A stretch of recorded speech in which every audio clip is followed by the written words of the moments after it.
ॐ नमो भगवते वासुदेवाय। ॐ नमो भगवते वासुदेवाय। ॐ नमो भगवते वासुदेवाय। नारायणं नमस्कृत्य नरं चैव नरोत्तमं देवीं सरस्वतीं व्यासं ततो जयमुदीरयेत्। नष्टप्रायेष्वभद्रेषु नित्यं भागवत सेवया भगवति उत्तमश्लोके भक्तिर्भवति नैष्टिकी। कृष्णाय वासुदेवाय देवकीनन्दनाय च नन्दगोपकुमाराय गोविन्दाय नमो नमः। ॐ अज्ञानतिमिरान्धस्य ज्ञानञ्जनशलाकया चक्षुरुन्मिलितं येन तस्मै श्रीगुरवे नमः। नमो विष्णुपादाय कृष्णप्रेष्ठाय भूतले श्रीमते भक्तिवेदान्त स्वामिनिति नामिने। नमस्ते सारस्वती देवे गौरवाणी प्रचारिणि निर्विशेषशून्यवादी पाश्चात्यदेशतारिणि। नमो महावदान्याय कृष्णप्रेमप्रदायते कृष्णाय कृष्णचैतन्य नाम्ने गौरतिषे नमः। पञ्चतत्त्वात्मकं कृष्ण भक्तरूपस्वरूपकं भक्तावतारं भक्ताख्यं नमामि भक्तशक्तिकं। हे कृष्ण करुणा सिन्धो दीनबन्धो जगत्पते गोपेश गोपिकान्त राधाकान्त नमस्तुते। तप्तकाञ्चन गौराङ्गी राधे वृन्दावनेश्वरी वृषभानुसुते देवी प्रणमामि हरिप्रिये। वाञ्छाकल्पतरुभ्यश्च कृपा सिन्धुभ्य एव च पतितानां पावनेभ्यो वैष्णवेभ्यो नमो नमः। जय श्री कृष्ण चैतन्य प्रभु नित्यानंद श्री अद्वैत गदाधर शिवासादि गौर भक्त वृंद। हरे कृष्णा कृष्णा कृष्णा हरे हरे हरे राम राम राम हरे हरे। हरे कृष्णा। हरे कृष्णा समस्त भक्तों को हम हार्दिक स्वागत करते हैं आज का कार्यक्रम में। तो आज हम गीता दर्शन कोर्स स्टार्ट कर रहे हैं। एडवांस गीता कोर्स स्टार्ट कर रहे हैं और ये कोर्स का हमने नाम दिया है गीता दर्शन। तो आप लोगों ने गीता सार अटेंड किए हैं, तो thank you very much for your attendance in Gita Saar. और आशा करते हैं कि गीता सार आपको अच्छा लगा रहेगा और थोड़ा स्पिरिचुअल लाइफ में क्लैरिटी आया रहेगा। तो अभी हम 18 चैप्टर का डिटेल डिस्क्रिप्शन लेंगे। जिस प्रकार में गीता सार में एक्रोनिम आपको बताया था, तो हर चैप्टर को सेक्शन वाइज हमने डिस्कशन किया था, लेकिन हर सेक्शन को अभी हम 1 घंटे में जानने की प्रयास करेंगे, थोड़ा डिटेल्स में हम जाएंगे। तो सबको मेरा रिक्वेस्ट है कि आप लोग को गीता बुक पास में रखिए या डिजिटल गीता भी आपके पास होना चाहिए। और इस सेशन के बाद भी हम मल्टीपल चॉइस क्वेश्चन जो है आपको भेजेंगे और आपको ये अटेंड करना है। तो मेरे इस आइडिया है कि 1 साल तक ये कंटिन्यू चलेगा, जितना भी चैप्टर हम कर पाएंगे। और 1 साल के पश्चात हमारा एक गैदरिंग होगा जिसमें कि हम प्राइज डिस्ट्रीब्यूशन करेंगे। जो एमसीक्यू में टॉपर रहेंगे फर्स्ट सेकंड थर्ड को हम प्राइज देंगे। उसके साथ साथ श्लोका रिसाइटेशन का भी हम रखेंगे। जो अच्छा श्लोक प्रेजेंट कर रहे हैं, आंसर दे रहे हैं, उसके लिए भी अलग से एक प्रेजेंटेशन प्राइज रखेंगे।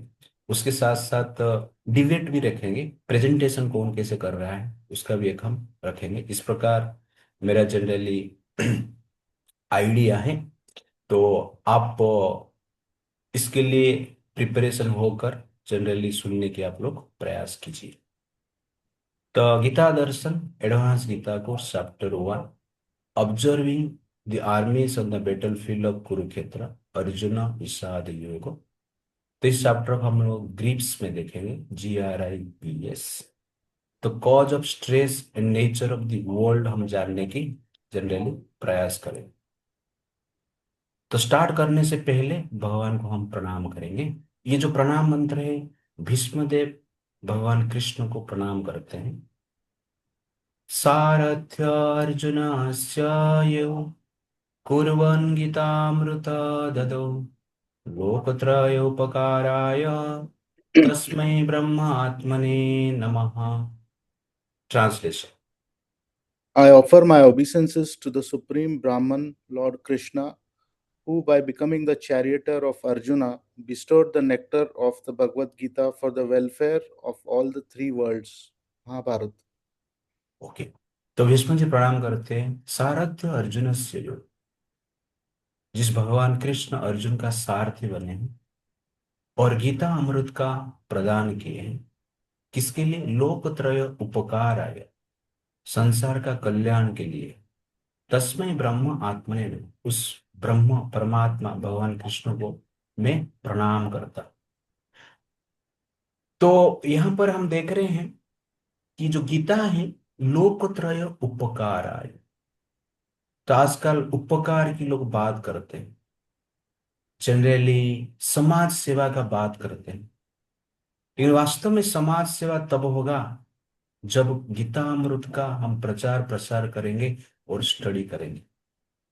क्योंकि इस कार्य के द्वारा व्यक्ति इस संसार में शांति से जी सकता है और अंत में भगवान भगवान भगवान के पास भी जा सकता है। इसलिए ये उपकार के कार्य हमें करना चाहिए।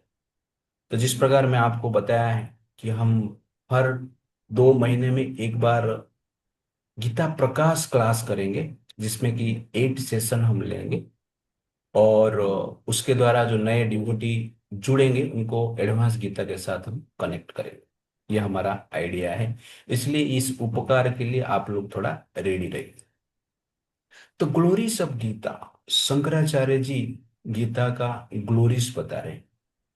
गीताध्ययनशीलस्य प्राणायाम परस्य च नैव सन्ति पापानि पूर्वजन्म कृतानि च। If one reads Bhagavad Gita very sincerely and with all seriousness, then by the grace of the Lord, the reactions of his past misdeeds will not act upon him. Gita okay, Mahatmya. तो गीता अध्ययनशील, जो गीता का अध्ययन करता है और sincerely करता है, प्राणायाम परस्य च, सिंसियरली हम करते हैं। तो गीता कैसे पढ़ना है, यहाँ पर हम देख रहे हैं कि सिंसियरली करना है, सीरियसली करना है, श्रद्धा के साथ करना है। नैव संति पापानि पूर्व जन्म कृतानि च। तो पूर्व जन्म में जितना भी पाप है वो सब नष्ट हो जाता है। तो संसार में एक ही वे है, स्पिरिचुअल लाइफ, जो कि पाप को नष्ट कर सकता है, अन्य कोई माध्यम नहीं है। इसलिए स्पिरिचुअल लाइफ को हमें सीरियसली लेना आवश्यकता है। मल निर्मोचनम पुंसम जल स्नानम दिने दिने सकृत गीतामृत स्नानम संसार मलनाशनम। One may cleanse himself daily by taking a bath in water, but if one takes a bath even once in the sacred Ganges water of Bhagavad Gita, for him the dirt of material life is altogether vanquished. Gita okay, Mahatmya. तो Gita generally हमारा पाप को तो नष्ट करता है। मल निर्मोचनम पुंसम जल स्नानम दिने। जिस प्रकार शरीर का मल को दूर करने के लिए स्नान की आवश्यकता है, जल की स्नान की आवश्यकता है, ठीक उसी प्रकार सकृत गीतामृतम स्नानम संसार मलनाशन। और इस संसार में गीतामृत का स्नान के द्वारा तो हमारा मन में जो कलमश से नेगेटिविटी है वो दूर होता है। पाप तो नष्ट होता है, लेकिन वर्तमान में जो नेगेटिविटी है उसको दूर करने के लिए जो सिस्टम है वास्तव में क्या है, गीता का हमें क्या करना चाहिए, स्टडी करना चाहिए। This is very very important. इसीलिए गीता का जब हम स्टडी करते हैं नेगेटिविटी दूर होता है। तो साइंस ने अनेक चीज हमें दिया, कंफर्ट्स दिया है। जब मन जनरली, जब शरीर जब गर्म हो जाता है, ठंडा करने के लिए साइंस ने एसी दिया है। लेकिन मन जब गर्म हो जाता है, उसको ठंडा करने के लिए साइंस एसी नहीं दिया है। उसको गर्म करने के लिए साइंस बहुत कुछ दिया है, लेकिन ठंडा करने के लिए कुछ नहीं दिया। तो मन को ठंडा करने के लिए जो एसी है वो वास्तव में क्या है, गीता है। तो गीता से मन ठंडा होता है। ठंडा ठंडा कूल कूल तेल लगाने से जनरली हमारा क्या होता है, शरीर ठंडा हो जाता है।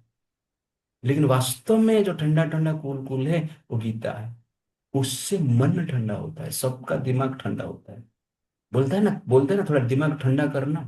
लेकिन ठंडा करने के लिए ठंडा ठंडा कूल कूल तो तेल चाहिए ना, नवरत्न तेल चाहिए। तो ये कृष्ण का रत्न है, ये शास्त्र का रत्न है।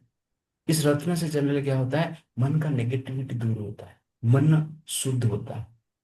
इसीलिए शरीर को शुद्ध करना जितना आवश्यकता है, प्रतिदिन हम स्नान करते हैं, एक बार दो बार स्नान करते हैं। तो ठीक उसी प्रकार मन को भी गीता के द्वारा प्रतिदिन हमें क्या करना चाहिए, स्नान करवाना चाहिए। तो स्नान नहीं करते हैं तो शरीर में एजिटेशन होता है, खुजली होता है। ठीक उसी प्रकार जब हम मन को स्नान नहीं कर पाते हैं तो मन में एजिटेशन होता है, मन में खुजली होता है। उसको ही नेगेटिविटी कहते हैं, उसको ही तनाव कहते हैं, उसको ही फ्रस्ट्रेशन कहते हैं, उसको ही डिप्रेशन कहते हैं। इसीलिए ये फ्रस्ट्रेशन, डिप्रेशन, नेगेटिविटी से दूर रहना है, मन का खुजली को दूर करने के लिए स्नान करना पड़ेगा ना। नहाया ही नहीं कोई जीवन में आज तक, तो कैसे हो। इसलिए सकृत गीतामृत स्नान, गीता अमृत के द्वारा हमें क्या करना चाहिए, स्नान करना चाहिए। जिससे क्या होता है, मन शुद्ध होता है। तो जितना सीरियस हम स्नान करने के लिए होते हैं, उतना सीरियस जनरली मन को भी साफ करने के लिए होना चाहिए। शरीर में पसीना आना, शरीर में मल मूत्र निकलना, ये शरीर का नेचर है। लेकिन भगवान ने पानी भी बनाया है, और पानी किस लिए बनाया है, शरीर को साफ करने के लिए। वैसे ही मन का नेचर है नेगेटिविटी उत्पन्न हो, लेकिन वो नेगेटिविटी को हटाने के लिए, दूर करने के लिए, नेगेटिविटी से दूर रहने के लिए हमें क्या करना चाहिए, गीता का श्रवण और स्टडी प्रतिदिन करना अत्यंत आवश्यकता है। भारतामृत सर्वस्वं विष्णुन् वक्तृताग्निश्रुतम् गीता गंगा उदकं पीत्वा पुनर्जन्म न विद्यते। One who drinks the water of the Ganges attains salvation. So, what to speak of one who drinks the nectar of Bhagavad Gita? Bhagavad Gita is the essential nectar of the Mahabharata, and it is spoken by Lord Krishna himself, the original Vishnu. Gita Mahatmya 5. तो गंगा में जब हम स्नान करते हैं, गंगा का पानी जब हम पीते हैं, तो पवित्र होते हैं, पाप से मिट जाते हैं। भारत अमृत सर्वस्व विष्णु पत्रुता विनिश्रुत, भगवान कृष्ण के मुख से ये स्वयं निकला है। तो गंगा नदी जो है भगवान कृष्ण के चरणामृत है, और जो गीता है भगवान कृष्ण का अधरामृत है, ओट से निकला है। तो गंगा स्नान करते हैं तो चरणामृत प्राप्त करते हैं, लेकिन गीता हम जब स्टडी करते हैं, वास्तव में क्या करते हैं, अधरामृत प्राप्त करते हैं। और ये अधरामृत जो प्राप्त करते हैं, वास्तव में संसार का बंधन से मुक्त होते हैं। ये हमारा परम गोल है। इसके लिए आपको गीता स्टडी करना है, इसके लिए हमें स्पिरिचुअल लाइफ जीना है। स्पिरिचुअल लाइफ इसलिए मत जीना कि आपको धन संपत्ति प्राप्त हो, नहीं। स्पिरिचुअल लाइफ इसलिए जीना है, पुनर्जन्म न विद्यते, भगवत धाम जाने के लिए जीना है। पुनर्बार हमें जन्म नहीं लेना है। सर्वोपनिषद गाव दुग्धा गोपाल नंदन पार्थवस्य सुधीर भोक्ता दुग्धम गीतामृतम महत्। This Gitopanishad, Bhagavad Gita, the essence of all the Upanishads, is just like a cow, and Lord Krishna, who is famous as a cowherd boy, is milking this cow. Arjuna is just like a calf, and learned scholars and pure devotees are to drink the nectarian milk of Bhagavad Gita. Gita Mahatmya. सर्वोपनिषद गाव, समस्त उपनिषद को एक गाय के साथ compare किया गया। तो वेद उपनिषद एक गाय जैसे है, लेकिन जो गीता क्या है, वो गाय का दूध है। दुग्धा गोपाल आनंद है, और दूध को निकाल कौन रहा है, कृष्ण स्वयं निकाल रहे हैं, गोपाल आनंद। पार्थवश्य सुधीर भोक्ता, और अर्जुन जो है वो क्या कर रहे हैं, वत्स जैसे, बछड़ा जैसे। दुग्धम गीतामृतम महत, और गीतामृत का दुग्ध क्या कर रहे हैं, वो पान कर रहे हैं। तो अर्जुन ये बछड़ा है, और भगवान क्या कर रहे हैं, वो गाय का दूध निकल रहे हैं। और समस्त जो शास्त्र है, वैदिक शास्त्र है, वो वेद के साथ कंपेयर किया गया, उपनिषद के साथ कंपेयर किया गया। तो जनरली लोग फिलोसोफर्स ऐसा मानते हैं उपनिषद सर्वश्रेष्ठ है, लेकिन उपनिषद का जो सार है वो गीतोपनिषद है, कृष्ण के द्वारा बताया गया गीत। इसको गीता इसलिए कहा जाता है कि कृष्ण ने ये गीत कुरुक्षेत्र युद्ध में गाए थे, और भगवान ने ये गीत गाए थे, इसलिए गीता को श्रीमद् भगवत गीता कहा जाता है, और कुछ नहीं। तो भगवान जो फिलोसॉफी बताए वो गीत के आकार में बताए, इसलिए उसको भगवत गीता कहा जाता है, क्योंकि भगवान ने ये गाया। तो वेद शास्त्र पढ़ने के लिए हमारे पास अब इंटेलिजेंस भी नहीं है, समय भी नहीं है, और उसके साथ साथ अवसर भी नहीं है, ट्रेनिंग भी नहीं है, एजुकेशन भी नहीं है। इसीलिए हमें जनरली गीता को स्टडी कर लेना आवश्यकता है, क्योंकि गाय को पालन करेंगे और दूध नहीं पिएंगे तो गाय पालन का कुछ महत्व ही नहीं। ठीक उसी प्रकार आपने समस्त शास्त्र पढ़ लिया लेकिन गीता को ही छोड़ दिया, तो जनरली वास्तव में शास्त्र का जो मर्म है, लाभ है, हमें प्राप्त नहीं हो पा रहा है, नहीं हो पाता है। इसीलिए जब हम गीता स्टडी करते हैं, वास्तव में सार को स्टडी कर लेते हैं, प्राप्त कर लेते हैं। अन्य शास्त्र आपने पढ़ा नहीं पढ़ा अलग बात है, लेकिन गीता आपने पढ़ लिया, समझ लिया, तो वास्तव में क्या है, शास्त्र को सार को समझते। तो दूध क्या करता है, शरीर को पोषण करता है। दूध एक एकमात्र जनरली आहार है जिसमें जिसमें कि सब कुछ रहता है। जो दूध प्रतिदिन पीता है उसको बाहर से कुछ आहार लेने की जरूरत नहीं, हर प्रकार के विटामिन मिल जाता है, दूध में ही सब कुछ है, भगवान ने सब बनाया है। तो ठीक उसी प्रकार गीता भी ऐसा शास्त्र है जिसमें कि सब कुछ है, स्पिरिचुअल नॉलेज भी है और मटेरियल नॉलेज भी है। दोनों का ज्ञान आपको प्राप्त हो सकता है, और अंतिम लक्ष्य जो जीवन का भगवत प्राप्ति है वो भी हम प्राप्त कर सकते हैं गीता के द्वारा। तो संसार में शांति, अल्टीमेट शांति और प्रॉस्पेरिटी सब कुछ जनरली गीता स्टडी से प्राप्त हो सकता है। इसीलिए हमें ये गीता को ग्रहण करना चाहिए। ये चेतना के लिए, आत्मा के लिए, मन के लिए दूध जैसे पोषक है, इसलिए पोषक की आवश्यकता है। और प्रतिदिन हम क्या करेंगे, दूध पीना चाहिए। इस प्रकार प्रतिदिन गाय का दूध पीते हैं, वैसे ही भगवान के द्वारा दोहन किया गया गीता, ये जो दूध है, शास्त्र का जो सार है, वेद का जो सार है, उपनिषद का जो सार है, उसको जनरली क्या करना चाहिए, हमें ग्रहण करना चाहिए उसी से। एकम शास्त्रम देवकी पुत्र गीतम, एको देव देवकी पुत्र एव, एक मंत्र तस्य नमानि यानि, कर्मापि एकम तस्य देवस्य सेवा। In this present day, people are very much eager to have one scripture, one God, one religion, and one occupation. Therefore, Ekam Shastram Devaki Putra Gitam, let there be one scripture only, one common scripture for the whole world, Bhagavad Gita. Eko Deva Devaki Putra Eva, let there be one God for the whole world, Sri Krishna. Eko Mantras Tasya Namani, and one hymn, one mantra, one prayer. The chanting of his name, Hare Krishna, Krishna Krishna, Hare Hare, Hare Ram, Ram Ram, Hare Hare. Karmapi ekam tasya devasya seva, and let there be one work only, the service of the Supreme Personality of Godhead. Shankaracharya ultimately कहते हैं एकम शास्त्रम देव की पुत्र गीत। तो संसार में एक ही शास्त्र होना है जो कृष्ण का गीत है, भगवत गीता। और एक ही भगवान होना चाहिए जो कि भगवान स्वयं कृष्ण है। एक मंत्र तस्य नवान्य, एक मंत्र का जप होना चाहिए, कृष्ण का नाम का जप करना चाहिए। और एक ही कर्म होना चाहिए, भगवान कृष्ण के सेवा करना चाहिए। तो इसलिए हमें भगवान कृष्ण का सेवा के प्रति ध्यान देना है, जप के प्रति ध्यान देना है, और कृष्ण को परम मानना है।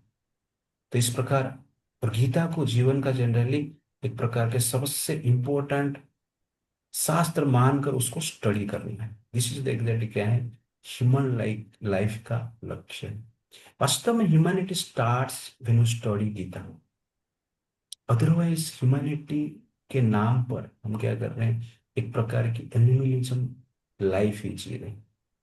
इसलिए शास्त्र के बिना मनुष्य जो है पशु के स्तर पर रहता है। इसलिए humanity starts when you study Veda और Bhagavad Gita, it's like that. तो महाभारत में वैशंपायन मुनि जन्मेजय को बताते हैं कि गीता का महत्व क्या है। सर्वशास्त्रमयी Gita, सर्वदेवमयो Hari, सर्वतीर्थमयी Ganga, सर्ववेदमय Manu. The Bhagavad Gita embodies the essence of all scriptures. Lord Hari, Sri Krishna, represents all the demigods. Mother Ganga contains the sanctity of all holy places. Manu embodies the wisdom of all the Vedas. Mahabharata. तो सर्वशास्त्र में ही गीता, सब शास्त्र का जो आधार है गीता है। सर्वदेवमय हरि, तो समस्त देवता के जो आधार है भगवान श्री कृष्ण। सर्वतीर्थमयी गंगा, सर्ववेदमय मनु, तो सर्व समस्त तीर्थ का जो आधार है गंगा, और समस्त वेद का जो ज्ञानता है वो मनु महाराज है। तो इस प्रकार यहाँ पर जनरली क्या है, गीता का ग्लोरीफाई किया गया है सर्वशास्त्र में गीता का।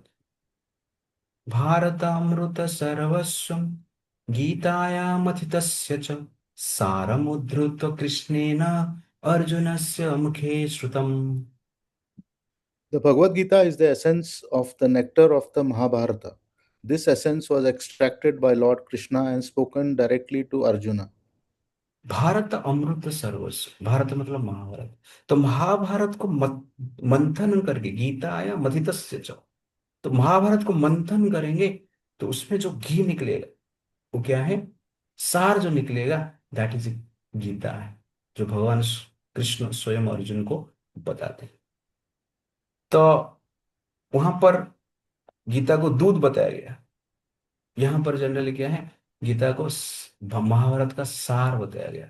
एक्चुअली शास्त्र का जो घी है वो गीता है। जिस प्रकार दूध से हम घी निकालते हैं, कोई दूध है लेकिन उसमें घी निकल गया, खाली दूध पी रहे उसका कुछ लाभ नहीं।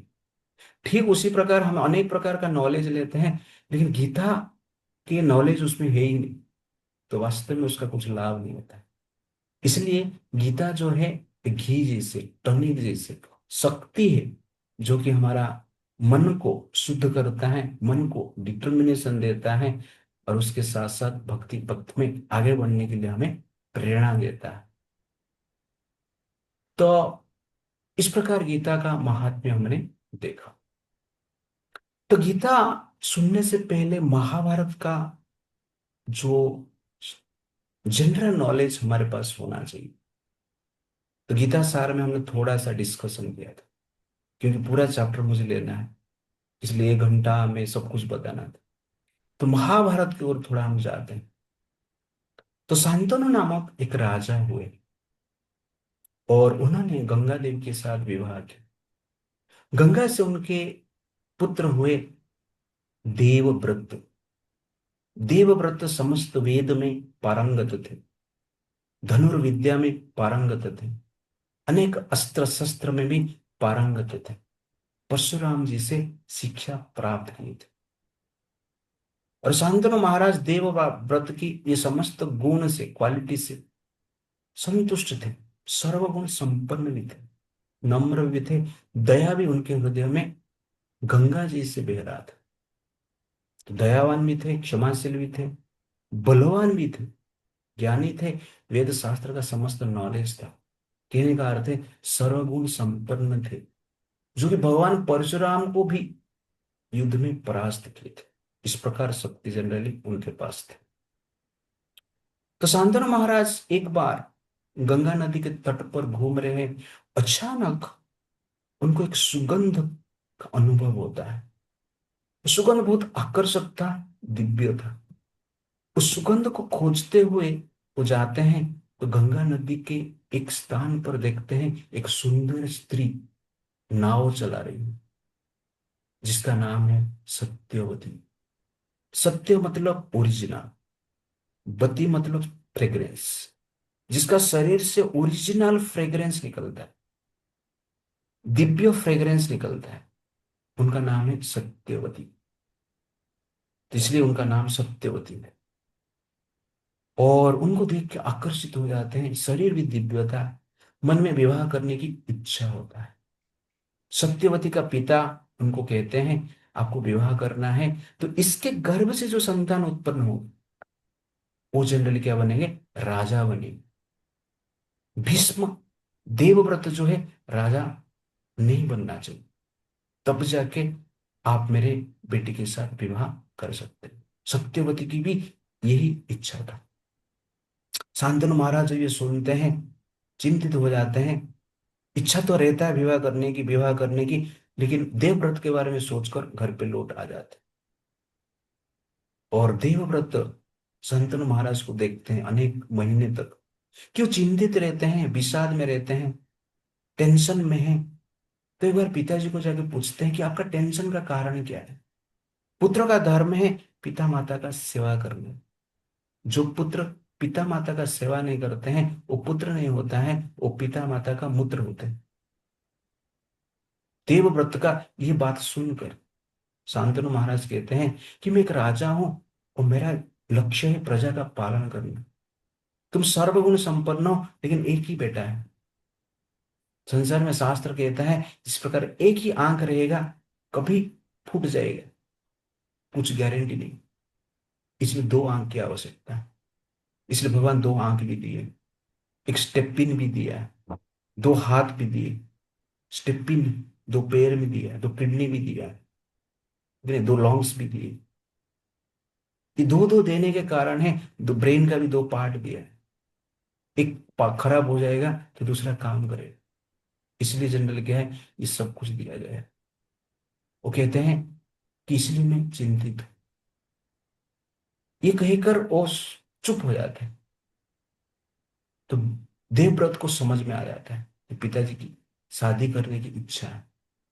तो देवव्रत पता लगाते हैं और पता लगाकर जानते हैं कि सत्यवती से विवाह करना चाहते हैं। वो स्वयं सत्यवती के पास जाते हैं और सत्यवती को जाके कहते हैं आप चिंता मत कीजिए, आपके गर्भ से जो पुत्र उत्पन्न होंगे उस पुत्र ही हस्तिनापुर का राजा बनेंगे, और कोई नहीं बनेगा। मैं आपके सामने प्रतिज्ञा करता हूं कि मैं आजीवन ब्रह्मचर्य व्रत का पालन करूंगा। मैं आपके सामने प्रतिज्ञा करता हूं कि मैं कभी भी विवाह नहीं करेगा। और आपके सामने मैं प्रतिज्ञा करता हूं मैं हस्तिनापुर का रक्षा करेगा, कभी भी रिबेलियस नहीं होगा। समस्त दिशाओं को साक्षी रखकर, समस्त देवताओं को साक्षी रखकर मैं ये प्रतिज्ञा लेता हूं कि मैं आजीवन ब्रह्मचर्य व्रत का पालन करूंगा। इस प्रकार वो एक प्रकार कठोर प्रतिज्ञा लेते हैं। और ये प्रतिज्ञा सुनकर देवता लोग क्या है, विस्मित हो जाते हैं। विस्मित होकर फूल का बारिश करते हैं और नाम देते हैं भीष्म। क्योंकि देवताओं को भी आश्चर्य कर लेता है, क्योंकि आजीवन ब्रह्मचर्य व्रत पालन करना डिफिकल्ट है। और राजा होकर राज पद प्राप्त करने की हर प्रकार की क्वालिफिकेशन होते हुए भी पिताजी का सुख के लिए इस सुख को त्याग करना, वैवाहिक वैवाहिक लाइफ लाइफ को त्याग करना और राजा बनने की सुख को त्याग करना, ये सबसे बड़ा त्याग है संसार। और ये विचारधारा देवताओं को विस्मित कर दिया, इसलिए देवताओं ने उनका नाम रख दिया भीष्म देव। शांतनु महाराज जब ये सुनते हैं तुरंत भीष्म के पास जाते हैं और उनको वरदान देते हैं और कहते हैं कि आपने मेरा इच्छा को पूर्ति करने के लिए आपका समस्त इच्छा को त्याग कर दिया, समस्त भोग का आपने त्याग किया, इसलिए मैं आपको जनरली ये वरदान देता हूं कि आपका मृत्यु आपके इच्छा के बिना नहीं हो सकता है। इच्छा मृत्यु का वरदान मैं आपको दे रहा हूं। यमराज आपको कभी लेना चाहेंगे तो आपके इच्छा के बिना यमराज आपको ले नहीं पाएंगे। इस प्रकार शांतनु महाराज वरदान देता है। और शांतनु महाराज ये वरदान देने के लिए भी सक्षम थे, ऐसा नहीं कि सक्षम नहीं थे। वो भी तपस्वी थे, अच्छे राजा थे, धर्मपरायण थे। और इस प्रकार भीष्मदेव क्या करते हैं, वरदान प्राप्त करते हैं। समय के अनुसार शांतनु का विवाह होता है सत्यवती के साथ। और सत्यवती से दो पुत्र उत्पन्न होते हैं। दे दो पुत्र उत्पन्न होते हैं, विचित्रवीर्य और चित्रंगदा। तो समय के प्रभाव से चित्रगंधा का भी एक गंधर्व के साथ युद्ध में मृत्यु हो जाता है। विचित्र वीर्य बचे रहते हैं। उनका विवाह भीष्म जी स्वयं करते हैं काशीराज के दो कन्या को किडनैप करके, अंबिका और अंबालिका। और विचित्र वीर्य अंबिका और अंबालिका का स्नेह से, शरीर से, सौंदर्य से आकर्षित होकर भोग में ही लिप्त रहते हैं। अत्यधिक भोग के कारण उनको जनरली एक प्रकार की रोग हो जाता है, टीवी हो जाता है, और वो टीवी के कारण उनका मृत्यु हो जाता है। तभी सत्यवती के पास पुत्र नहीं। जिस पुत्र को प्राप्त करने के लिए उन्होंने विवाह किया, जिस राज्य को राजा करने के राज करने के लिए उन्होंने विवाह की, उनके पास अब पुत्र ही नहीं। तो भीष्म जी के पास जाते हैं और कहते हैं आप अभी विवाह कीजिए। भीष्मदेव कहते हैं मैं विवाह नहीं कर सकता है। क्यों? क्योंकि मैंने प्रतिज्ञा ली है। तो सत्यवती कहते हैं कि आप विवाह नहीं कर सकते हैं तो इस संसार को राज कौन करेगा? इंद्रप्रस्थ का राजा कौन बनेगा? तो भीष्मदेव कहते हैं व्यास देव की कृपा से हम संतान प्राप्त कर सकते हैं। तो व्यास देव को सत्यवती प्रणाम याद करते हैं। तो व्यास देव भगवान कृष्ण के अवतार है और पूर्ण शुद्ध है, क्योंकि भगवान के अवतार है। मन से काम वासना नहीं है। तुरंत ही हिमालय से सत्यवती के पास आते हैं, प्रणाम करते हैं और सत्यवती को पूछते हैं आपकी क्या इच्छा है? वो कहते हैं मुझे अंबिका और अंबालिका के गर्भ से संतान चाहिए। तो व्यासदेव कहते हैं आप मुझे 1 साल दीजिए, जिसे कि मैं और तपस्या करूं और जिसके द्वारा आपको अच्छे पुत्र प्राप्त होंगे। सत्यवती कहते हैं मेरे पास समय नहीं है, आपको मुझे अभी पुत्र देना है। तो व्यासदेव जनरली माता के आदेश के कारण, तो सत्यवती व्यासदेव के माता है। इसका एक स्टोरी है, हम देखेंगे कभी। पर व्यासदेव की कृपा से अंबिका के गर्भ से जो संतान उत्पन्न होता है वो जनरली अंधा हो जाता है, धृतराष्ट्र उत्पन्न होता है। क्यों हो जाता है? क्योंकि व्यासदेव जब अंबिका के पास गए संतान प्राप्त करने के लिए, अंबिका व्यासदेव को देखकर आंख बंद कर ली। क्योंकि व्यासदेव के शरीर शरीर जो है तपस्या के कारण क्षीण हो गया था और जटा धारण करके थे, देखने में आकर्षक नहीं दिख रहे थे। इसलिए अंबिका आंख बंद कर दी और व्यासदेव को रेस्पेक्ट नहीं दी। इसलिए उनका जो पुत्र हुआ है अंधा पैदा हुआ। उसके पश्चात व्यासदेव अंबालिका के पास जाते हैं और अंबालिका भी व्यासदेव को देखकर डर जाती है, उनका शरीर पीला पड़ जाता है। उनके उनसे जो पुत्र उत्पन्न हुआ है उनका नाम पांडु हुआ है, जो कि पीले दिख रहे थे। बाद में सत्यवती कहते हैं मुझे और एक पुत्र चाहिए, एक तो अंधा हो गया, एक तो पीला हो गया, एक अच्छा पुत्र चाहिए, फिर से आप अंबिका से उत्पन्न कीजिए पुत्र। तो व्यासदेव क्या करते हैं, अंबिका के पास फिर से जाते हैं। तो अंबिका को पता चल जाता है कि व्यासदेव आ रहे हैं, इसलिए वो डर के मारे क्या करते हैं, दासी को उनके महल में रख देते हैं और स्वयं चला जाते हैं। और दासी जो व्यासदेव को देखती है तुरंत ही अपना आसन से उठती है, व्यासदेव को प्रणाम करती है, व्यासदेव का आरती उतारती है, फूल का हार पहनाती है, चंदन का लेप भी लगाती है, समस्त प्रकार स्वागत करती है। उसके बाद अच्छा भोजन भी खिलाती है और प्रफुल्ल मन से संतान प्राप्ति की इच्छा करती है। और उनसे जो संतान उत्पन्न हुआ दैट इज एक्चुअली क्या है, विदुर। विदुर उत्पन्न हुए, जो कि समस्त वेद शास्त्र में पारंगत थे, चरित्रवान थे, धर्म को जानते थे और भगवान कृष्ण के महान भक्त भी थे। तो ये संतान उत्पन्न करने की कला है। अंबिका ने नेग्लेक्ट की, इसलिए अंधा पुत्र हुआ। वेद को नेग्लेक्ट की कि व्यासदेव वेद का रचयिता है, व्यासदेव वेद का विस्तार किए हैं, इसलिए उनका नाम व्यास हो। कृष्ण द्वैपायन व्यास उनको कहा जाता है। भगवान स्वयं व्यासदेव के रूप में आकर वेद शास्त्र को लिखे। पहले एक ही वेद होता था, 4 वेद व्यासदेव ने वर्णन की, लिखे, और अनेक शास्त्र का भी रचना की, महाभारत का भी रचना की। और व्यासदेव को देखकर अंबिका ने आंख बंद कर दी, इसीलिए धृतराष्ट्र अंधा होके पैदा हुई, लेकिन व्यासदेव को नेग्लेक्ट किया गया, वेद को नेग्लेक्ट किया गया, इसलिए शास्त्र के ऊपर धृतराष्ट्र का जो निष्ठा है स्ट्रांग नहीं रह पाया। इसलिए संतान पाप प्राप्त करने का जो सिस्टम है यहाँ पर बताया गया है। आपका चित्त शुद्ध रहेगा तो विदुर जी से संतान उत्पन्न, दासी से उत्पन्न हुए लेकिन चित्त शुद्ध रहा, व्यासदेव का पूजा किए, इसलिए विदुर जी से महान आत्मा का जन्म हुआ।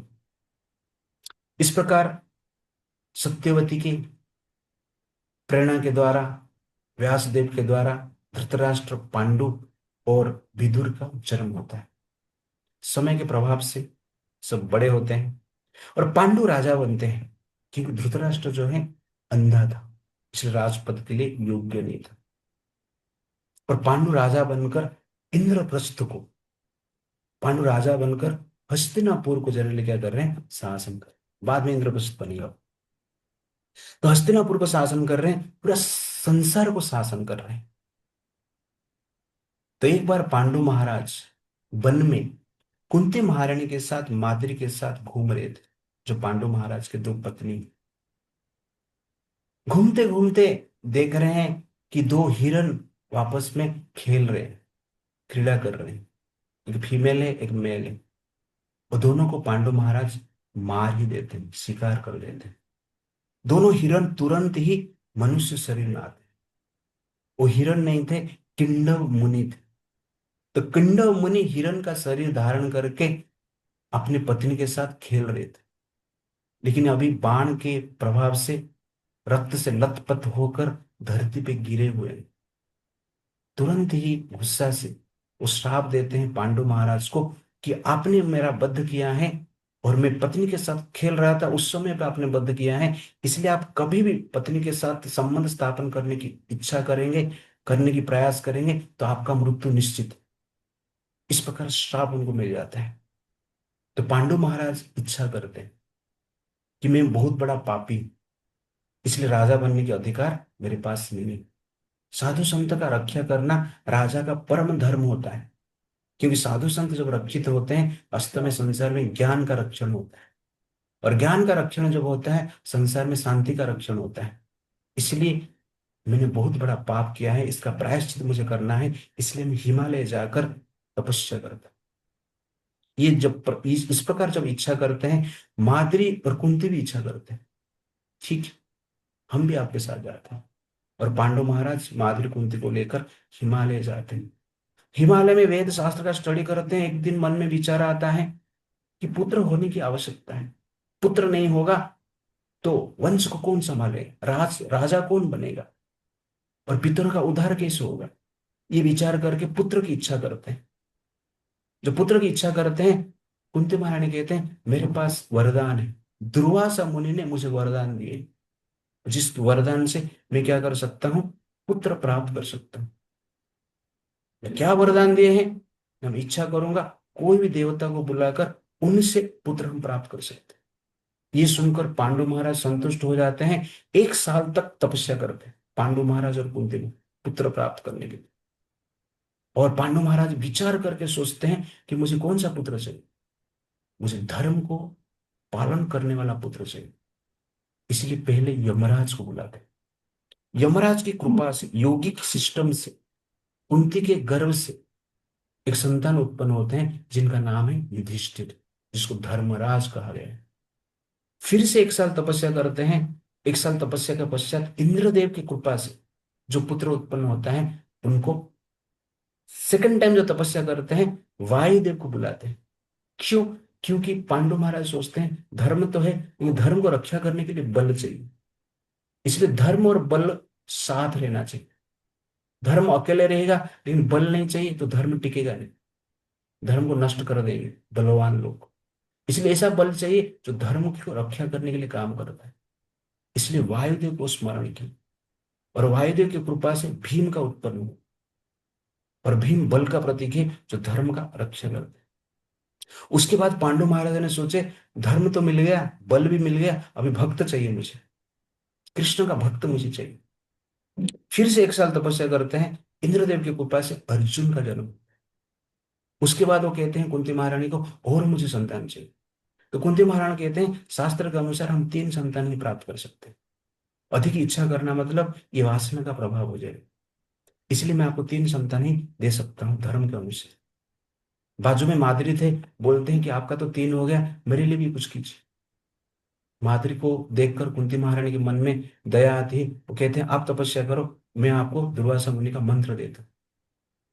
तो माद्री और पांडु महाराज फिर से 1 साल तपस्या करते हैं, और 1 साल के पश्चात कुंती महारानी दुर्वासा मुनि का मंत्र देते हैं, और वो मंत्र से माद्री जी अश्विनी कुमार को बुलाते हैं, स्वर्ग का जो डॉक्टर रहते हैं उनको बुलाते हैं। दोनों एक साथ महाभारत वर्णन करता है, वो सोचते हैं 3 पुत्र तो प्राप्त नहीं हो सकता है, एक करेगा तो नेक्स्ट टाइम कुंती महारानी मुझे और मंत्र देंगे या नहीं देंगे पता नहीं, एक साथ 2 को ही बुलाता है। तो अश्विनी कुमार को बुलाते हैं, और जिनके कृपा से नकुल और सहदेव का जन्म होता है। इस प्रकार पांडवों का जन्म हिमालय में होता है। कुछ वर्ष तक पांडव हिमालय में ऋषि मुनि के आश्रम में जीवन बिताए।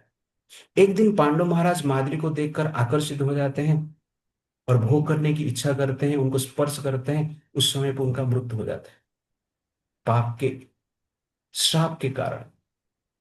और ये न्यूज हस्तिनापुर में जब पता चलता है, विदुर जी जाकर युधिष्ठिर महाराज कुंती महारानी को लेकर आते हैं, और पांडु महाराज के साथ माद्री भी अपना शरीर को त्याग कर देते हैं, सती प्रथा को धारण करते हैं। तो कुंती महारानी पांडवों को लेकर यहाँ पर आते हैं हस्तिनापुर में। तो जब युधिष्ठिर महाराज जन्म हुए, उस समय पे धृतराष्ट्र का पुत्र होने के लिए गांधारी के गर्भ में एक पिंड, एक गर्भ बढ़ रहा था, और गांधारी के मन में इच्छा था कि मेरा पहला पुत्र होना चाहिए, युधिष्ठिर का जन्म से पहले मेरे पुत्र होना चाहिए। लेकिन काल की प्रवाह से इसे होता नहीं है। जब गांधारी सुनती है कि युधिष्ठिर का जन्म हो गया है, तुरंत ही ईर्ष्या के कारण, क्रोध के कारण अपना गर्भ को ही एक मुट्ठी से, अपना मुट्ठी से मारती है। तो गर्भ जनरली क्या है, गर्भ का, मुट्ठी का प्रभाव से गर्भ उनका जन्म नहीं ले पाता है। तो कुछ साल के पश्चात गांधारी के गर्भ से एक पिंड का जन्म होता है, एक मांस पिंड का जन्म होता है। और गांधारी को वरदान मिला था शिव जी के द्वारा कि उनका 100 पुत्र होंगे। तो गांधारी सोच रहे हैं 100 पुत्र किधर किधर होगा, एक भी पुत्र नहीं हुई। लेकिन शिव जी का वरदान कभी व्यर्थ नहीं जाता है। व्यासदेव वहां पर तुरंत आते हैं, उस पिंड को लेते हैं और 100 भाग करते हैं, मटका में रखकर साइंटिफिक रिसर्च करके लेबोरेटरी में टेस्ट ट्यूब बेबी बनाते हैं, जिसको कि हम कौरव कहते हैं। 100 कौरव का जन्म होता है, और उसमें से सबसे बड़ा जो है दुर्योधन। तो इस प्रकार कौरव का जन्म होता है। पांडव जब रिटर्न करते हैं, कौरव पांडव के भीतर एक प्रकार की संघर्ष चलता रहता है। धृतराष्ट्र की इच्छा है कि मेरे पुत्र राजा बने, और नियम के अनुसार युधिष्ठिर राजा बने, इसलिए संघर्ष चलता रहता है। कौरव पांडव को मारने के लिए अनेक प्रयास करते हैं, बचपन से ही विष देने की, मारने की प्रयास करते। वारणावर्त में आग जलाकर कुंती महारानी 5 पांडवों को भी मारने की प्रयास करते हैं, लेकिन भगवान की कृपा से ये लोग बच जाते हैं। अंत में जुआ खेलने के लिए बुलाते हैं। द्रौपदी द्रौपदी के साथ विवाह बीच में होता है, उसके बाद जुआ खेलने के लिए बुलाते हैं। और जुआ खेल में पांडव जो है अपना राज्य इंद्रप्रस्थ को हार लेते हैं, द्रौपदी को हार लेते हैं, वस्त्रहरण होता है। और वस्त्रहरण में भगवान कृष्ण द्रौपदी का रक्षा करते हैं। लेकिन अंत में पांडव क्या करते हैं, अपना राज्य को खो लेते हैं, और 13 साल वनवास के लिए जाते हैं। 12 साल वनवास और 13 साल अज्ञात वनवास में रहते हैं।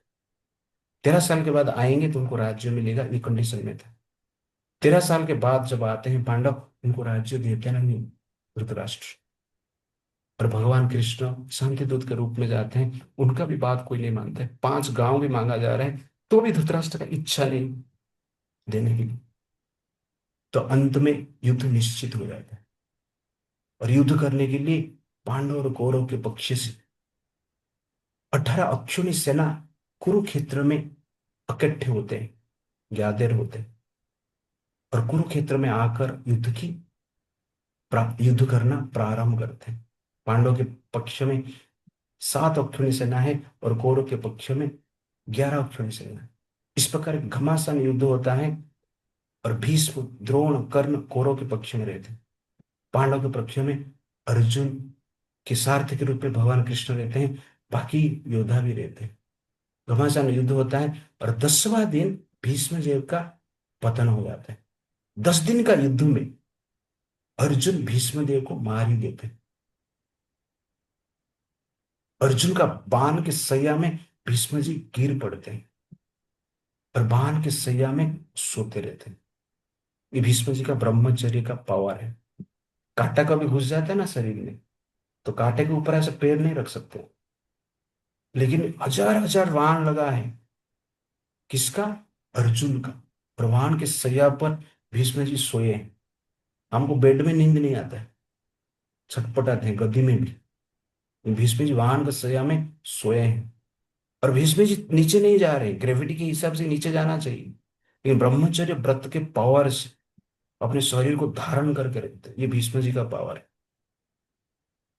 और ये जब संजय देखते हैं, तुरंत क्या करते हैं, धृतराष्ट्र के पास 10वां दिन हस्तिनापुर में आते हैं। युद्ध स्थल से हस्तिनापुर में आते हैं, कुरुक्षेत्र से हस्तिनापुर में आते हैं। और आकर धृतराष्ट्र को कहते हैं भीष्म जी का पतन हो गया, भगवान के शैया पर सोए हैं, उनका निधन अतिशीघ्र हो जाएगा। ये सुनकर धृतराष्ट्र जोर जोर से रोता है और कहता है भीष्म जी को कौन मार सकता है? जो भीष्म जी परशुराम जी को परास्त किए हैं, उनको कोई बद्ध नहीं कर सकता। जिसको इच्छा मृत्यु का वरदान मिला है, उनको कोई बद्ध नहीं कर सकता। और आप बोल रहे हैं भीष्म जी का बद्ध हो गया है। मुझे कैसे युद्ध हुआ है, 10 दिन तक किस प्रकार युद्ध हुआ है, स्टार्टिंग से आप मुझे बताइए। तो इस प्रकार धृतराष्ट्र जो प्रश्न करता है, तो संजय क्या करते हैं, स्टार्टिंग से बताते हैं कि क्या होता है। तो संजय को भगवान व्यासदेव ने वरदान दिए थे कि युद्ध स्थल में जो भी कुछ हो रहा है आप देख सकते हैं, और उसके साथ साथ किसका मन में क्या चल रहा है वो आप जान सकते हैं। उसके साथ साथ टेंट के भीतर, दीवार के भीतर क्या बातचीत चल रहा है, क्या प्लान कर रहे हैं, वो भी आप जान सकते हैं। ये आपके लिए स्पेशल पावर है। संजय को ये पावर व्यासदेव ने दिए थे ना, पहले का सीसीटीवी ऐसा आप बोल सकते हैं। लेकिन यहाँ का सीसीटीवी मन में क्या चल रहा है पता नहीं लगा सकते। लेकिन व्यासदेव के जो सीसीटीवी दिए हैं संजय, वो जनरली क्या है, सब कुछ जान सकते हैं। तो इस प्रकार संजय धृतराष्ट्र जो प्रश्न करता है कि युद्ध में क्या क्या हुआ है, मेरे पुत्र और पांडु का पुत्र मिलकर क्या किया, आप थोड़ा बताइए। तो उसके बाद आंसर में संजय क्या करते हैं, पहले गीता बताते हैं, अर्जुन का फ्रस्ट्रेशन को बताते हैं। तो इस प्रकार हमारा जो गीता है 10वां दिन स्टार्ट हुआ है। तो इस स्टोरी से हमें क्या सीख मिल रहा है?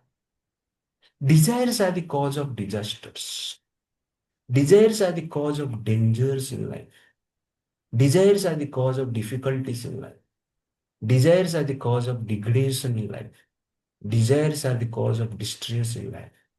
Gita means the science of controlling desires and gaining protection from disasters, difficulties and dangers in life. तो ये स्टोरी आप देखेंगे, सत्यवती ने इच्छा किया मेरे पुत्र ही राजा हो, शांतनु ने इच्छा किया सत्यवती से मैं विवाह करूंगा, धृतराष्ट्र ने इच्छा की मेरे पुत्र होगा राजा हो, पांडु ने इच्छा किया कि मुझे अभी जंगल में जाना है, दुर्योधन ने इच्छा की कि मुझे राजा बनना है, भीष्म ने इच्छा किया मेरा प्रतिज्ञा मैं कभी नष्ट नहीं कर सकता हूँ। ये इच्छा का जनरली संघर्ष है। इसलिए संसार में जो भी डिजास्टर्स आता है, डेंजर्स आता है, डिफिकल्टीज आता है, डिग्रेडेशन होता है, डिस्ट्रेस होता है, ये डिजायर के कारण। जीव मतलब इच्छा। लेकिन जब जब जीव धर्म के अगेंस्ट में इच्छा करता है, वो डिजास्टर का कारण होता है, डेंजर का कारण होता है, डिफिकल्टीज का कारण होता है, डिग्रेडेशन का कारण होता है, डिस्ट्रेस का कारण। तो धर्म के अनुसार जो इच्छा होता है वो उत्थान का कारण बनता है, वो सुख का कारण बनता है, वो मुक्ति का कारण बनता है, वो शांति का कारण बनता है। लेकिन जब धर्म के अगेंस्ट में हम कार्य करते हैं, वो पतन का कारण बनता है। तो ये संघर्ष जो है इच्छाओं की संघर्ष है। और इच्छाओं को कैसे कंट्रोल करना है, गीता हमें आइडिया देता है। तो गीता के नॉलेज के द्वारा हम क्या कर सकते हैं, इच्छा को कंट्रोल कर सकते हैं। आवश्यकता और इच्छा में अंतर है। जरूरत और इच्छा जो है वो दोनों अलग बात है। जरूरत पूर्ण होने के बाद शांत हो जाता है, लेकिन इच्छा पूर्ण होने के बाद बढ़ जाता है। तब इच्छा और जरूरत को जानना चाहते हैं तो ये इंटेलिजेंस आप लगाइए। पूर्ण हो गया, बढ़ गया, तो इच्छा था। पूर्ण हो गया, शांत हो गया, तो जनरल वो जरूरत था। संसार में आवश्यकता के लिए युद्ध नहीं होता, संसार में इच्छा के लिए युद्ध होता है। संसार में आवश्यकता के लिए कॉन्फ्लिक्ट नहीं होता है, सेपरेशन नहीं होता है, डिवोर्स नहीं होता है। संसार में इच्छा के लिए जनरली क्या है, चाहत के लिए जनरली क्या है, कॉन्फ्लिक्ट होता है, डिवोर्स होता है। इसलिए संसार में हमें जरूरत के लिए जीना है, चाहत के लिए नहीं जीना। तो कलयुग में चाहत के लिए ज्यादा जीते हैं। और महाभारत में भी देखेंगे, चाहत है सबका। धृतराष्ट्र का चाहत, दुर्योधन का चाहत, पांडु का चाहत, भीष्म का चाहत, शांतनु का चाहत, सत्यवती के चाहत। ये चाहत के कारण ज्यादातर लोग आहत होते हैं संसार में। तो आहत होने का कारण चाहत है हमारा। इसीलिए आहत से बचना है तो चाहत से दूर रहना अत्यंत आवश्यक है। और चाहत से हम कैसे दूर रहेंगे, दैट इज एक्चुअली क्या है, गीता हमें सिखाता है। तो भगवान जो चाहते हैं उसको हम चाहेंगे, दैट इज क्या है, सक्सेस, शांति। लेकिन धर्म के अगेंस्ट हम जाकर कुछ चाहत करते हैं, दैट इज क्या है, फेलियर। इसीलिए ये चाहत ही आहत हमें करता है। तो इस एपिसोड से हमें पहले सीखना चाहिए कि इच्छा को कंट्रोल करना है। इसलिए हमें इच्छा को कंट्रोल करना अत्यंत आवश्यकता है। वास्तव में इच्छा को जो कंट्रोल कर लेता है वो संसार में मुक्त आत्मा जैसे ही जीता है। इच्छा व्यक्ति को बांध लेता है, इच्छा ही जीवन में संघर्ष लाता है, डिजायर्स, संघर्ष लाता है, स्ट्रगल ऑफ लाइफ। इसलिए इच्छा को कंट्रोल करना अत्यंत आवश्यकता है। आज मैं फर्स्ट चैप्टर का ग्लोरीज बताऊं, तो आप ध्यान से सुनिए स्टोरी। उसके बाद नेक्स्ट टाइम हम पहला वर्ष लेंगे। ओके। तो शिव जी पार्वती जी को बताते हैं, तो पार्वती जी शिव जी को प्रश्न करते हैं। वो कहते हैं कि आपसे मैं भगवान कृष्ण के जन्म सुना और उनका लीला भी सुना, उनका जीवन भी मैंने सुना, और मुझे बहुत अच्छा लगा, उसमें मैं संतुष्ट हूँ। आप सोचते रहे कि शिव पार्वती ये कैलाश में एसी रूम में बैठ के क्या कर रहे हैं। कैलाश मतलब एसी रूम है, हिमालय, ठंडा ठंडा कूल कूल। वहां पे बैठ के क्या कर रहे हैं, धुरंधर पिक्चर नहीं देख रहे। उधर बैठ के जनरली शिव और पार्वती भगवान कृष्ण के बारे में चर्चा करते, ये हस्बैंड वाइफ का काम है। जब हस्बैंड वाइफ भगवान कृष्ण के बारे में चर्चा करेंगे, शास्त्र के बारे में चर्चा करेंगे, तो आहत नहीं होंगे, अदरवाइज आहत हो जाएंगे। सब लोग अपने चाहत के बारे में चर्चा करते हैं, लेकिन आपका चाहत क्या होना चाहिए। जब कृष्ण आपका चाहत होते हैं, उनके बारे में आप चर्चा करते हैं, तो आहत नहीं होते। शिव और पार्वती सिंपल लाइफ जी रहे हैं, और सिंपल लाइफ जीकर चर्चा करते हैं भगवान कृष्ण के बारे में। तो शिव जी पूरा भागवतम बताते हैं पार्वती जी को, और रामायण भी शिव जी बताते हैं। जो रामायण हम सुन रहे हैं वो ओरिजिनल रामचरितमानस जो है, शिव जी पहले पार्वती को बताए। और भागवतम जब हम सुन रहे हैं वो भी शिव जी पार्वती को बता रहे हैं। इसलिए वास्तव में ओरिजिनल जो गुरु है भगवान शिव है। और पार्वती सुन के संतुष्ट हो जाते हैं, उनके आंख से आंसू आते हैं, और कहती है कि मुझे भगवान कृष्ण के जो गीता है उसके बारे में मुझे सुनना है, आप थोड़ा मुझे बताइए। तो शिव जी कहते हैं, एक बार भगवान विष्णु ने मूर राक्षस का वध की।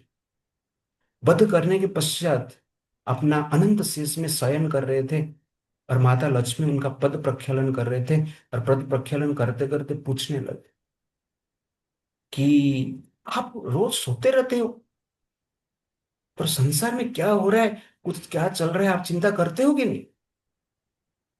तो भगवान कहते हैं कि मैं सोता नहीं हूं, मैं सोते हुए पूरा संसार को देखता हूं। और मेरे देखने से संसार चलता है, ये भी बड़ा आश्चर्य, मुझे भी आश्चर्य लगता है। तो माता लक्ष्मी पूछते हैं कि आपका ये आश्चर्य शक्ति को लोग कैसे समझेंगे? तो भगवान विष्णु कहते हैं कि ये शक्ति को समझना है तो गीता को स्टडी करना पड़ेगा। जो गीता स्टडी करते हैं, गीता को जानते हैं, वो जनरली मेरा शक्ति को ठीक ठाक जान सकते हैं। गीता और मुझ में कोई अंतर नहीं है। वो कहते हैं पहला जो 5 चैप्टर है, मेरा 5 सर है, 5 हेड है। और नेक्स्ट 10 चैप्टर जो है, 6 to 15, मेरा 10 हैंड है, हाथ है। और 16 चैप्टर जो है, मेरा स्टोमक है, पेट है। और 17 18 चैप्टर जो है, मेरे लोटस फीट है, चरण कमल है। इसलिए गीता जो है स्वयं कृष्ण है, स्वयं विष्णु है। इसलिए जब हम गीता स्टडी करते हैं, वास्तव में भगवान के साथ में रहते हैं। वो कहते हैं गीता को जो ठीक से स्टडी करता है, गीता का जो रिसाइटेशन करता है, इवन गीता का फर्स्ट चैप्टर का जो रिसाइटेशन करता है, वो भी मुक्ति को प्राप्त करता है, जैसे कि सुशर्मा ब्राह्मण ने प्राप्त की। तो ये सुनकर माता लक्ष्मी जी पूछते हैं, ये सुशर्मा ब्राह्मण कौन है, उसका कैसे मुक्ति हुआ है? तो भगवान कहते हैं ये सुशर्मा ब्राह्मण एक ब्राह्मण परिवार में जन्मा था, लेकिन दारू पी रहा था, ड्रिंकिंग कर रहा था, मच्छी मटन भी खा रहा था, मन में ईर्ष्या उसका भरा था, लोगों को गाली गलौज करता था, निंदा भी करता था, और साधारण कुछ पत्ता बेचकर जीवन पालन करता था। मेरा नाम कभी जप नहीं करता। शास्त्र का पढ़ना तो बात का बात है, छोड़ दीजिए उसको। बड़ा पापी था। मृत्यु के पश्चात तो यमराज के पास गया, और यमराज उसको नरक में डालकर कितने साल तक दंड दिए। अंत में धरती पर एक बेल बना दी। वो बेल के रूप में वो सुशर्मा ब्राह्मण जन्म ली। और बेल जिस मालिक के घर में गया, वो मालिक बेल के ऊपर अधिक से अधिक वजन डालकर बेल को चलाता था। एक बार बेल के ऊपर इतना वजन डाल दिया, इतना वजन डाल दिया कि बेल अनकॉन्शियस हो गए, अचेत हो गए, मूर्छित हो गए। ये देखकर उस गांव के लोग बेल के पास आ जाते। एक पवित्र ब्राह्मण था, मन में विचार किया, भगवान कृष्ण को प्रार्थना करते हुए कहा कि मेरा कुछ पुण्य इस बेल को दीदी मैं देता हूं, जिसके द्वारा बेल अपना पाप से मुक्त हो सकता है। ये देखकर बाकी लोग भी अपना पुण्य उसको दिए। अंत में एक बेश्या थी, प्रस्टिट्यूट थी, वो भी वो बेल को देखकर दया भाव उसके मन में आया। वो भी अपने मन में विचार की मैंने कभी कुछ पुण्य किया रहेगा, तो ये भगवान इस बेल को मैं देता हूं। इस प्रकार सब लोग अपना पुण्य कुछ कुछ देते हैं। ये स्टोरी भगवान विष्णु स्वयं लक्ष्मी जी को कहते हैं। और उस बेल मर जाते हैं, यमलोक में जाते हैं। यमराज उस बेल को बोलते हैं कि तुम बहुत भाग्यवान। बेल पूछता मैं कैसे भाग्यवान? ना तुमको जो धरती पर जो प्रस्टिट्यूट था, जो वेश्या थी, वो तुमको कुछ पुण्य दी, जिस पुण्य के बल से तुम पहला जन्म का पाप से मुक्त हो गए। और अभी वो पुण्य के बल से तुम अभी जन्म लेने वाला है एक ब्राह्मण के परिवार में। तो बेल धरती पे एक ब्राह्मण के परिवार में जन्म लेता है, और ब्राह्मण के परिवार में जन्म लेकर धरती पर आता है। और सबसे आश्चर्य बात है, उसको पहला सब याद रहता है, बेल का लाइफ में क्या किया था याद रहता। वो तुरंत ही वो प्रोस्टिट्यूट को ढूंढना स्टार्ट करती है। और एक दिन वो प्रोस्टिट्यूट को मिलता है, प्रणाम करता है, और कहता है कि आपने ऐसा क्या पुण्य किया था जो कि मुझे प्रदान किया, और जिसके कारण मुझे ब्राह्मण का शरीर प्राप्त हो। तो प्रोस्टिट्यूट कहती है कि ये जो पैरोट देख रहे, तो उसके घर पे एक पैरोट थी। जो ये पैरोट देख रहे केज में बंधा हुआ है, वो पैरोट कुछ तो रिसाइटेशन करती है, कुछ श्लोक रिसाइटेशन करती है। और प्रतिदिन वो श्लोक मैं सुनती हूँ, तो मुझे अच्छा लगता है, और उससे भी मेरा मन शुद्ध हुआ है। तो पैरोट को पूछते हैं कि ये क्या आप रिसाइटेशन कर रहे हैं? तो पैरोट कहती है कि लास्ट लाइफ में जनरली मैं भी एक ब्राह्मण था, लेकिन मैं भी पाप कर रहा था। कभी भी गीता भागवतम शास्त्र पढ़ा नहीं था, भगवान का नाम भी नहीं लेता था, और सबका निंदा करता था। इसलिए मेरा मृत्यु के पश्चात यमराज मुझे तो दंड दिए, बाद में मुझे पेरड बना दिए, बोलने का निंदा कर रहा था। और पेरड बनने के पश्चात मेरा माता पिता से मैं पैदा हुआ, और जब मैं पैदा हुआ तुरंत ही मेरा माता पिता मर गए, मतलब तोता का माता पिता मर गए। तो उसके बाद मैं छोटा बच्चा ही था, उड़ नहीं पा रहा था। एक बार क्या है कि बालू में गिर गया, वो गर्म बालू था, और गिर कर छटपटा रहा था। कुछ साधु संत उस रास्ते पे जा रहे थे, अचानक मुझे देखे और मुझे लेके उनके आश्रम में गए। और साधु संत के आश्रम में मैं रहने लगा। और उनके जो शिष्य थे, गीता का फर्स्ट चैप्टर का रिसाइटेशन कर रहे थे, और मैं रोज उसको सुनता था। सुन सुनकर मुझे वो याद रह गया, और याद रह गया तो मैं रिसाइट कर रहा था। ऐसा अनेक दिन तक उधर रहा। एक दिन कुछ चोर आए, मुझे चोरी करके उस आश्रम से लेके गए, और लेके गए चोरी करके, और आपको बेच दी, इसलिए आपके घर पे मैं हूं। पर भगवान विष्णु कहते हैं कि ये तोता ने सुना, सुनने के कारण उसका चित्त शुद्ध हुआ, और रिसाइटेशन किया, इसलिए उसका चित्त शुद्ध हुआ। और रिसाइटेशन प्रस्टिट्यूट ने सुने, इसलिए उसका भी चित्त शुद्ध हुआ। और प्रस्टिट्यूट तुमको कुछ पुण्य दिया, इसलिए मैंने ब्राह्मण को कुछ पुण्य दिया, इसलिए उसका चित्त शुद्ध हुआ। ये जब वो ब्राह्मण सुनता है, तुरंत ही अपने घर पे आता है, प्रतिदिन गीता का फर्स्ट चैप्टर रिसाइट करता है। तो फर्स्ट चैप्टर जो प्रतिदिन गीता का रिसाइट वो ब्राह्मण करता है, अंत में शरीर जब त्याग करता है, वैकुंठ से विमान आता है, और विमान में बैठकर वैकुंठ जाता है। और साथ साथ देख रहा है तोता भी जा रहा है, और साथ साथ देख रहा है जो प्रस्टिट्यूट थी वो भी जा रही। तीनों मिलकर क्या करते हैं, वैकुंठ जाते हैं, केवल गीता का फर्स्ट चैप्टर का रिसाइटेशन प्रतिदिन कर रहे थे, इसीलिए this is the exactly glories of Gita.